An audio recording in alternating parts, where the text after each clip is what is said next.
hey guys, I'm just driving back from the auction. Picked up a beauty for you. Let me show you how bad this thing is. This is not touched, direct from the auction. I can't believe I'm even sitting in it.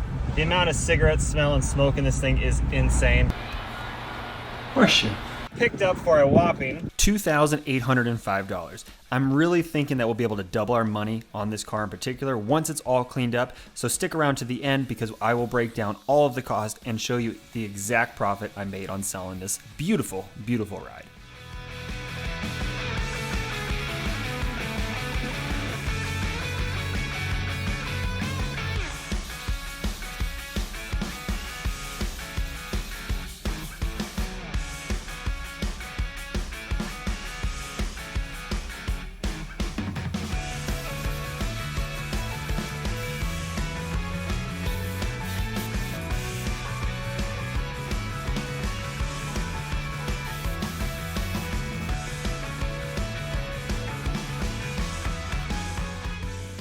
Now, if you are mechanically sound, you'd like to make money, or just like cars in general, car flipping is an easy way to make that money, and that's why I am linking the course that I have for sale for $14.99 on sale down below at the top of the description box.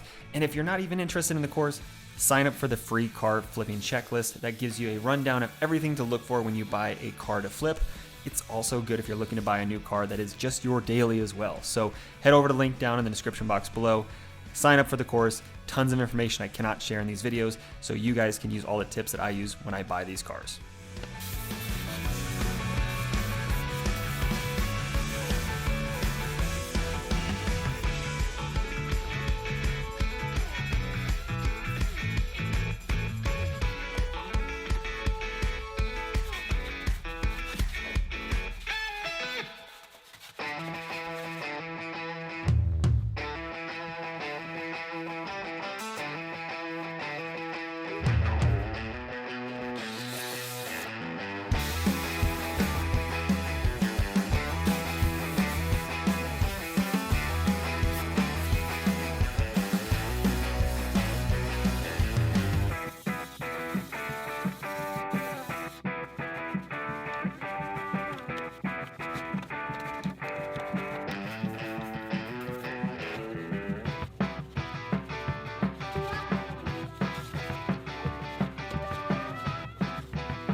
So for all you regulars, I'm sure you recognize that this is a different steam cleaner than I typically use because I have upgraded to a Mighty steam cleaner. I know I've gone Mighty with all my extractors and everything because they do make really good stuff.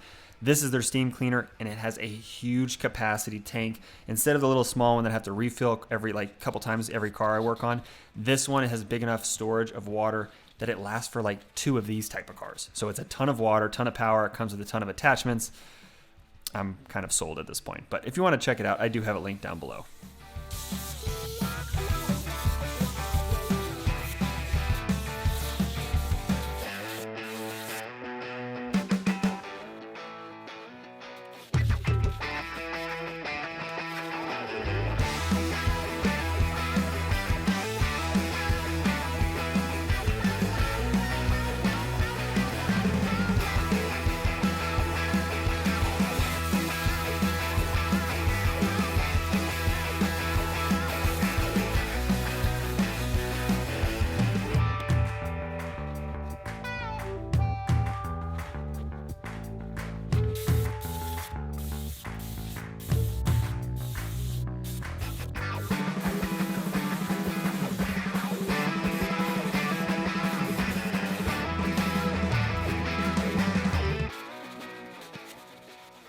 Now for this car, because it is so nicotine tar, dirt, dusty, don't have any idea what they did in this car, I am using my Shine APC, but I also had to step up to a heavy duty degreaser for a lot of the panels, along with the steam cleaner to get all of that grease and grime removed.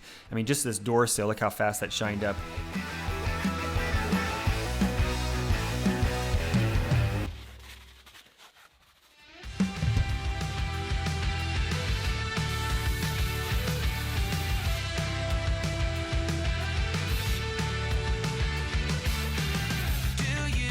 Lie awake at night afraid to turn out the lights? Is there something you're scared of? What's there out in the dark? Make sure to keep all your windows locked. Do you surrender? You try to stay awake. These walls you can't escape. Here's one for the lonely hearts, for the ones that fear the dark. You better run out of here. Bet you can't look the other way. Here's one for the broken road. That's the only one you know. You better run out, truth or dare. Get me out, take me anywhere but here. Oh, anywhere but here. Wanting something good to come, waiting for things to run away from. Are you just hiding? Yeah, walking into the fire, talking like you never die, like you're immortal. You try to stay awake. These walls you can't escape. Here's one for the lonely hearts, for the ones that fear the dark. You better run out of here. Bet you can't look the other way. Here's one for the broken road. That's the only one you know. Now, a real cool story is when I'm vacuuming this car, my Mighty Extractor vacuum cleaner isn't really used for a lot of dust. And in the process of sucking up a ton of dirt that is in these carpets and seats, I couldn't tell because I'm inside the car that my entire garage is getting so dust filled with whatever is in these carpets, whether it's mold or just dust and dirt. It was everywhere and I was breathing it in. So as soon as I was done vacuuming, I actually had to take 3 or 4 days off because the next day I woke up feeling horrible, to the point where I had such a bad sinus infection that I'm still on antibiotics trying to clear it up because whatever I breathed in was not good. Luckily it's on the mend now and being taken care of. But yeah, I would definitely say wear respirators when you do cars like this. I'm kind of eating my own words at this point, but I did not think this car was this dirty when in fact it was. It is dirty, I get it, but dust and dirt and grime coming in the air and stuff was not something I expected. So anyways, fun story. I got sick detailing this car.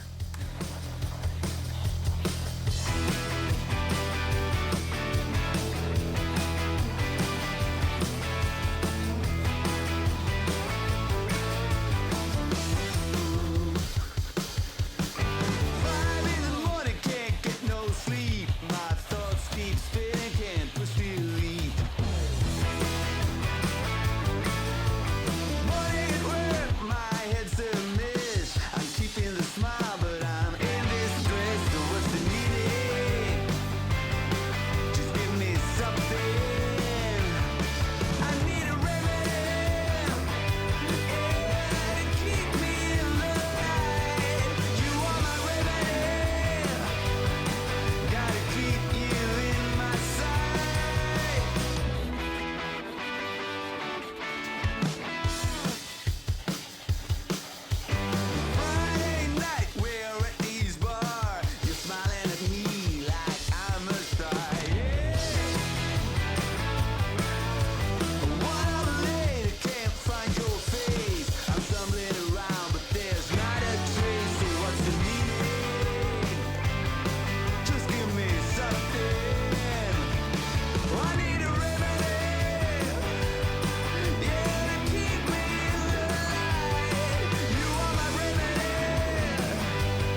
This is one of those cars that you know has never been cleaned. So no matter what we do in this case, the only physical way to get this car completely cleaned would be to tear it down to every bare panel and just strip the entire car and clean every single individual piece. That obviously cannot happen because you cannot make money, nor is it time efficient because of the amount of time involved, and it's just a Malibu, right? That is something that I don't have time for. So with a car like this, you're trying to detail it as good as possible aesthetically, as efficiently as possible, but also making sure that you're covering your basis, that the typical car owner is not going to remove the rear seat bench. They're not going to remove door panels to find all the dust behind it because that is not ever necessary. But cleaning the outside, all doors seen, windows cleaned, anything that is a touch point, anything that can ever be visible underneath the seat, those are the areas that you need to focus on, not getting every single ounce of dirt because you're not going to, especially with a car like this. It's like dog hair. Dog hair never goes away. Once it's in your car, it will always be there. Even if your dog is no longer getting in the car, dog hair will find a way to get out.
Now, every once in a while, you come across certain seats where you can't physically get the seatbelt removed. The way that these GM seats are just built, it makes it a pain in the butt. You can't detach the seatbelt from the seat itself. So I have the seats on the floor, pulled out all as far as I can, and then I'm extracting them on the ground. It makes it a lot more tedious because obviously you're bending over and you're kneeling down the whole time and not having it on the table. It's just sometimes with details like these in certain cars, you just got to work through it and get it done.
Now, if you're ever interested in the products I use, I always have those linked down below for you to check out.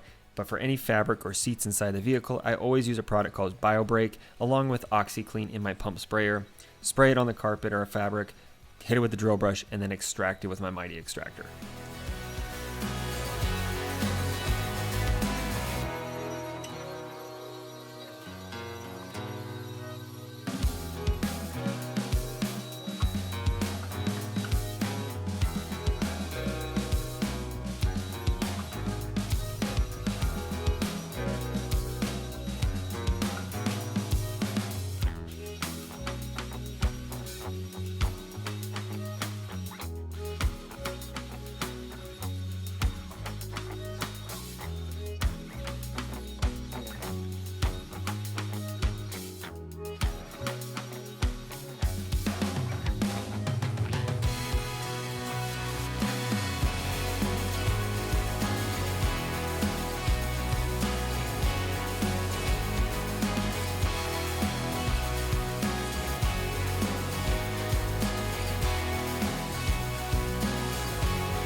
Now, like I mentioned, if you don't tear this car completely down, you'll never get all the dirt out of it. These panels are easy enough to pop in and out, so hitting them outside of the vehicle ensures that you get every dirt and grime, plus any dirt underneath them that you can just vacuum up very quickly. So with trim panels like these, if you can pop them out fast and easy, definitely recommend doing it on these filthy type of cars.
So I picked this car up at the beginning of the video for $2,805. Now, after all of the fees involved and the detailing of the car, I spent $225 on that part of the job. Total cost in was $3,095 to get this Malibu ready for sale. Now, I listed on Facebook Marketplace at a very competitive price at $6,000, expecting it to kind of come down a little bit after a few tire kickers. And after 3 people drove and came out and test drove the car, one person walked away and was willing to pay $5,900 for this specific vehicle. Not too shabby, and it gives me a total profit of $2,870 on this flip. So if you guys enjoyed today's video, give it a thumbs up. Check out the link in the description box below for my car flipping course, and check out this video on screen. And I'll see you guys next week.